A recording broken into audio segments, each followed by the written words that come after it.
Today we have a long video, so let's get straight into it. First we'll do context on Slugterra, then we'll do context on the war crimes, then we'll do the matchup. Slugterra is a kids TV show that ran from 2012 to 2016. The premise is basically that Hollow Earth is real, but instead of dinosaurs or King Kong or whatever, there are people down there and also slugs. The slugs are usually small and cute, but at a certain velocity they transform and gain powers. For example, the main character Eli has a slug passed down to him by his dad called Burpee, who is an Infernus type, and you can probably guess that it has fire powers. The slugs are also able to communicate with the Shadow Clan, who are basically incomprehensible to normal Slugterrans, that's the people, guard Slugterra from the Dark Bane, who are the evil bad guys TM, and a load of other stuff. But that's besides the point of this video. You should just watch the show, it's all on YouTube, it's really good, even if you're not 14. A main part of the show is slug slinging duels, which is when two slug slingers, which are Slugterrans that carry, I suppose, point their blasters at each other and blast each other with slugs until one side gives up. It's a kids show, so no one ever dies or gets seriously injured, so we'll have to use our judgment as to which slugs constitute a war crime. What you need to know for now is that when slug slingers begin their duels, they're never in a compromising position and it's always a fair and square quote-unquote duel. Except for the bad guys TM who always cheat. Again, kids show. That should make enough sense for now, and we'll describe each type of slug in more detail when we do the matchup. For now, let's get into the war crimes. Firstly, to define the scope of war crimes, we're sticking to the Geneva Conventions. The first Geneva Conventions were 4, done in 1949. I'm not reading all international laws in existence, but I will try to include articles and rules from a different protocol or convention wherever I can. For example, in context, the first 4 Geneva Conventions cover different kinds of war crimes. The first one covers the wounded and the sick in armed forces, the second one is similar but includes the shipwrecked, the third one covers prisoners of war, and the fourth one covers civilians. Now, Slugterra has the occasional regional king or judge sometimes, but seems like a sort of libertarian / Wild West sort of society. And the main villain, Dr. Black, runs both a high-speed train network called the Slugterran Express and a whole evil lab with no formal oversight. So I'm just going to assume that there's no military or even organized government at a federal scale. Since there is no military, the first 3 Geneva Conventions don't really apply. However, according to the fourth one, you can't really do anything at all to civilians, so that means slug slinging of any kind is out. So we're just going to pretend that slug slingers in a duel, specifically, are not civilians for this premise to work. Now for some disclaimers. 1. I am not an international humanitarian law expert, we've just been watching the show and this idea came up. There are a lot of other ones that I'm not reading for this stupid video, so this is not a comprehensive coverage of all war crimes. 2. Obviously the surface people, aka us in the premise of the show, know nothing about Slugterra, and Slugterrans know nothing about the surface people, so technically speaking they're not covered in the Geneva Conventions because they've never been to Geneva, but let's just pretend for a second that they were. 3. Another thing is, technically speaking, if no international armed conflict is taking place, then international humanitarian law doesn't apply. So we have to suspend our disbelief for a sec. Also, it's really difficult to tell whether Slugterra is one country or not. For example, we know of at least one kingdom, which is the Molinoid Kingdom, and if they have that, then does that mean everyone who isn't a Molinoid are nationals of another nation state? I think there's some enough grey area for us to try and apply the laws here, but Slugterra might also just be one big sort of United States situation. 4. We can actually easily identify at least half the slugs as war crimes already. There's a 1925 Geneva Protocol as international law that forbids bioweapons. There's also a 1972 convention specifically on biological warfare.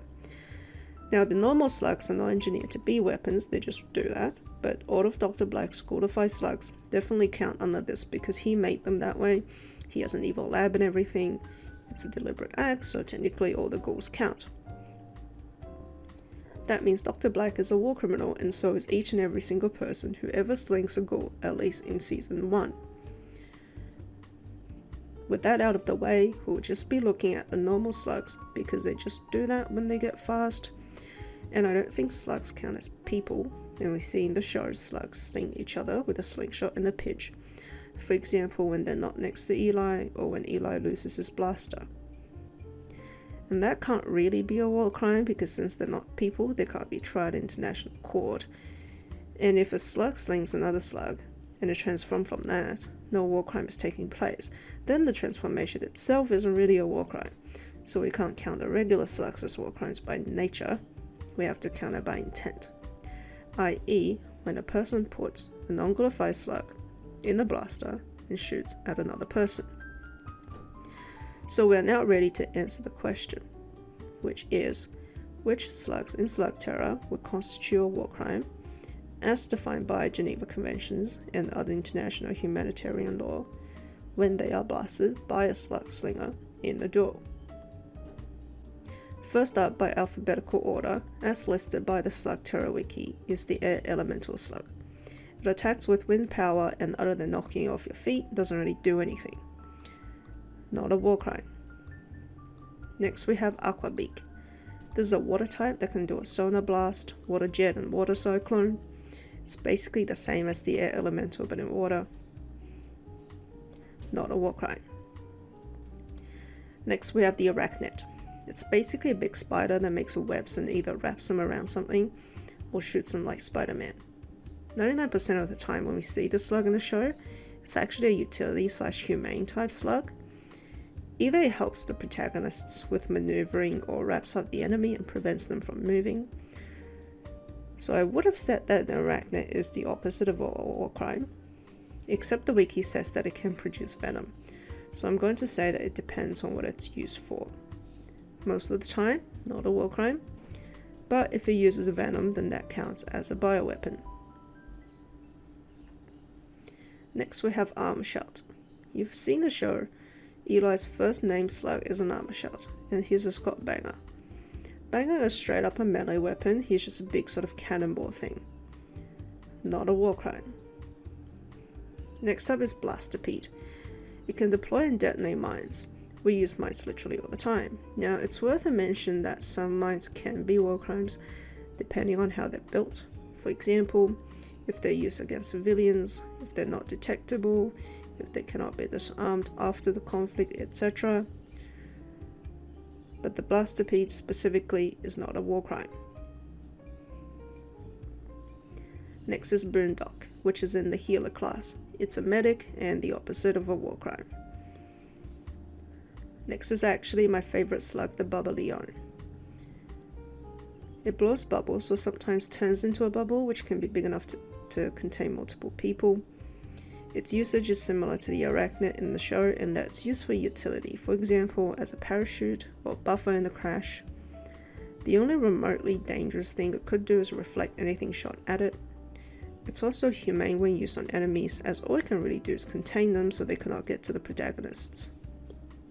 Opposite of a war crime. Next is Crystallid, which can dig and drill. Here we have another one of these potential war crimes depending on how it's used. In the show, Crystallids are used for utility to get the characters from point A to point B. However, if they can drill rock, then they can definitely drill people. No one in the show has tried to drill people because it's a kid show, but it's a possibility. Now we probably all know this, but torturing people for no reason is a war crime. Quoting the first Geneva Convention Article 50, willfully causing great suffering is one of the grave breaches.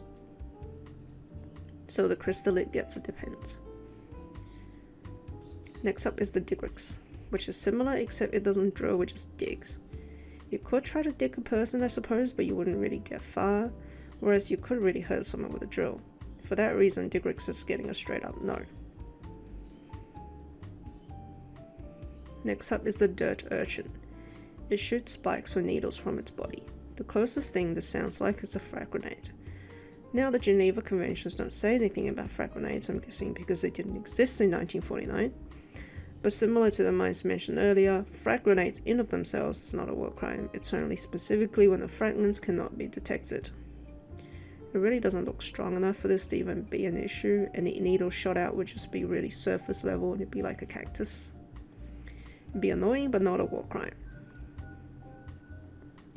Next is the Earth Elemental, which can make boulders, open up the ground, and most importantly, quoting the wiki, create a highly concentrated beam of sand and dirt to blast the opponent. The first two abilities pale in comparison against the stuff we're doing in the 21st century military, but the third one personally has some legs to stand on for being a war crime if the beam is concentrated enough, depending on if it can put a hole through a person. Once again, of course, a kid's show is not going to show that, but I'm going to give it a depends. Next we have the Enigma, which alters a person's state of mind. It can make them see double, lose their train of thought, and lower the strength of the slugs belonging to the opponent. It's such a MacGuffin that it's hard to categorize as a weapon, however it can definitely be used in a really unethical way. Once you're hit with an Enigma, the effects don't wear off until you're hit again, which means you may be permanently affected.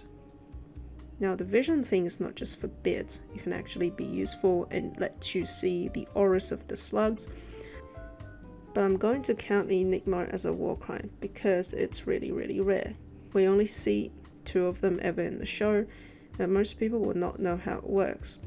Therefore, if an Enigma ever fell into the hands of a random slug slinger, they're likely to try it out in the duel on an unwitting opponent, aka an experiment. The 4th Geneva Convention Article 32 covers medical or scientific experiments. This is our first definite war crime. Next up is the Fandango, which is basically a living battery. It doesn't do anything that can remotely constitute a war crime, and its slug slinging are only ever in the support class. It's abundant in nature and charges Slugterra with slug energy. I'm going to give it an opposite because without them, Slugterra will not exist because slug energy is essential for life. Next is the Fire Elemental. You can probably guess what it does by its name. Similar to the aforementioned protocol on bioweapons, there is a 1980 protocol on incendiary weapons, which says that using fire on civilians specifically is a war crime. Now you might say, but Abby, you said that we're not counting slug slingers as civilians. Allow me to point you towards Article 2 in this protocol, quote, "It is further prohibited to make any military objective located within a concentration of civilians the object of attack. This makes any duel happening in the populated area that involves fire-type slugs a war crime." Next up is the Flamingo, which is a common fire-type slug. For the reasons we just mentioned, unfortunately, even though they're really cute, they're also war crimes. Next we have the Flatularincas, which emits all kinds of gases, including toxic and stinky gases. You know what I'm about to say. As early as 1899, the Hague Convention prohibited chemical warfare under international humanitarian law. Never mind the fact that everyone still used it in World War I, chemical warfare, including gas and poison, is still war crime of war crimes. Let me actually real quick. Germany absolutely had chemical weapons created and stockpiled in World War II, they just didn't use them. Funny mustache man didn't give a shit, okay? Anyway, next is another one of my favorites, which is the Flopper. They do not transform at high speed like other slugs and literally do nothing other than produce a splat of slime on impact. Not a war crime and very cute, 10 out of 10. Next up is the polar opposite of the Flopper, the Forge Smelter. It literally spews molten metal. Even though in the show it's just used to melt or solder metal, in the wrong hands a forged smelter can become the definition of torture, mutilation, brutality, unnecessary suffering, so on and so forth. I'm taking some liberty here and giving a yes just because of how dangerous it is. In the case of crystallite, at least a drill needs to be aimed directly at somebody. You can shoot molten metal vaguely near someone, it would not end well. Not to mention the incendiary/civilian protocol we mentioned earlier. The Forged Smelter makes the Geneva Convention look like the Geneva Suggestion. Next is the Frightgeist. It's a psychic type that can spook you and do ghosty stuff. It's rare enough to only have one habitat, but its effects are very temporary and it's not nearly as strong as an Enigma. For those reasons, I'm giving it a no. Next up we have the Frost Crawler. It's an ice type that does ice stuff. You know the kind. You can definitely use it to commit war crimes like torture or something if you tried really hard, so it's getting a depends. Next is the Gazer. It just produces laughing gas. However, laughing gas is still a gas, so it counts as chemical warfare. There is specifically a Geneva Gas Protocol. Yep, war crime. Next is the Geoshard. It can crystallize things including people, although the crystals can be undone by another type of slug. I'm guessing in the wrong hands, a Geoshard can possibly inflict a painful death by torture, so it's getting a depends from me. Next we've got the Grenade. This is a proper grenade and it has the ability to fragment. Now, do we think that fragments from a slug are detectable under X-ray? Well, we know that Slugterran people and slugs are made of the same light energy, but are they made of the same physical material? If they are, then that makes the Grenade a war crime because its fragments would be undetectable, since it would have the same density as human flesh, making its fragments buried inside a human body undetectable. If they're not, then the Grenade is just a regular frag grenade. This one is the depends. Next up is the Hexlet. It brings people bad luck, makes them delusional, and most importantly, can voodoo doll its opponent. There's a strong possibility of torture here, and for that it's getting a yes. Next we have the Hot Rock. It has a basic explosion attack and a couple of others that create shrapnel. Same as the Grenade, it's getting a depends. Next is the Hoverbug. This one pretty much just flies and can carry people. I'm inclined to give them an opposite for mostly being a utility slug, however, it can pick up someone and drop them and splat them to death. Still not a war crime, but it's just getting a no because of the possibility of doing harm. Next we have the Hypnogryph. This one can alter the opponent's state of mind and make them feel happy, oblivious, forget things and so on. Here the question is, does mind control count as slavery? In the case of Mr. Saturday, who has godified Hypnogryph called a cryptogryph, he uses this slug to enslave masses of people to do his bidding indefinitely until the main characters come to their rescue. They make him smoothies and bring him whatever he asks, and otherwise wander around mindlessly until they spot someone who isn't a fellow zombie. Then they take them hostage and bring them to Mr. Saturday to get zombified as well. Slavery is a war crime according to the 4th Geneva Convention Article 51, quote, "The occupying power may not compel protected persons to work unless they're over 18 years of age, and then only on work which is necessary either for the needs of the army of occupation, or for the public utility services, or for the feeding, sheltering, clothing, transportation, or health of the population of the occupied country." Basically, you can't zombify people and make them do whatever you want. This makes it pretty clear cut that the cryptogryph, and by extension the hypnogryph, can be used for war crimes. Next up is the Infernus. The star slug of the show Burpee, Eli's right-hand slug, is an Infernus. Unfortunately, the Infernus is a pretty clear-cut war crime because it is incendiary in every aspect of the word. In fact, I'm going to also have to throw in a torture charge as well, because a lot of the time, for obvious reasons, Burpee is really flashy and does really unnecessarily big moves that just feel like showing off rather than just taking care of the enemy. Next we have the Jellyfish. It just makes goo, so I was willing to give it a pass, but apparently the goo can sting, so it's getting a depends for maybe being a bioweapon. Next up is the Lariat. It uses the saliva to make ropes and strings. It's mostly used for utility purposes, but apparently its string or rope can be stinky if need be. Now I'm not classifying being stinky as biological warfare, or else I'm sending my boyfriend to The Hague. So this one's a no. Next is the Lava Lynx. As the name suggests, it makes lava, and needless to say it's getting a yes for incendiary and torture possibilities similar to the Forge Smelter. Next up is the Mackerel Breaker. It's basically a shark. Sharks are no war crimes, that wouldn't be fair to sharks. I suppose you could use a shark to torture people if you tried hard enough, but then you could just say the same about just about any animal at all, so I'm drawing the line here at no. Next is the Nega Shade. This one is shadowy and has one melee attack. Simple, straightforward, not a war crime. Next is the Neotox. Now avid Slugterra fans will cover in fear at the mention of the Neotox and its qualified version, the Neurotox. As the name suggests, it's toxic, and unfortunately this toxicity comes in gas form. This is going under biochemical warfare.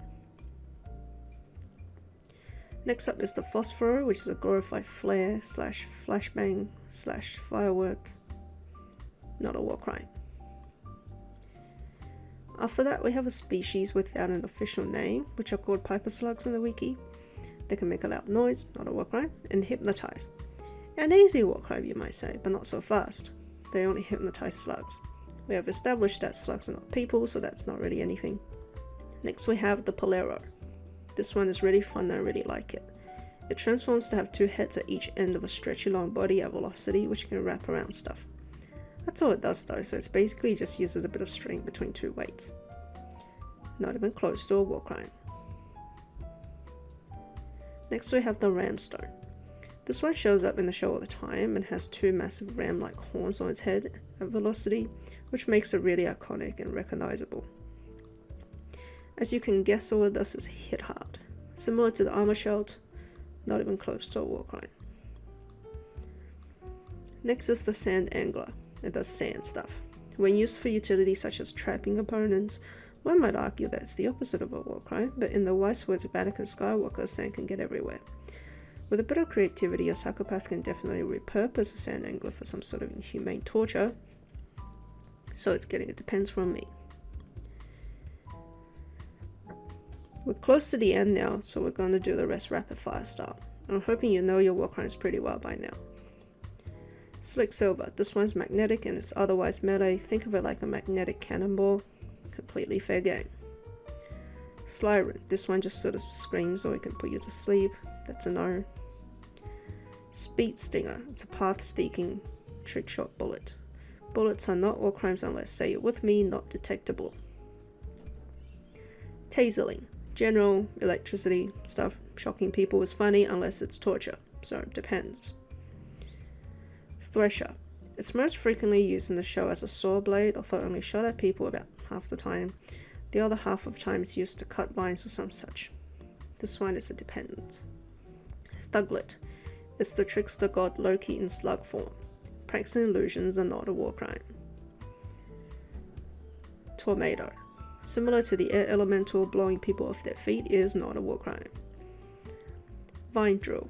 This one turns into a vine that does vine stuff. Think grabbing people, releasing plant pollen and chemicals and stuff, itching powder. This is biological warfare through and through. It can neutralize neotox gas, which is good I suppose, but unfortunately cannot get away with the other stuff. Water Elemental. Like the Aqua Beak, unless you're somehow using it to waterboard somebody, it's not a war crime. Last but not least, the X-Mitter, which is basically an EMP. Not a war crime, we use this all the time. Okay, and that's all the slugs. Quick summary. Not counting the ghoul versions, there are 49 slugs in this list.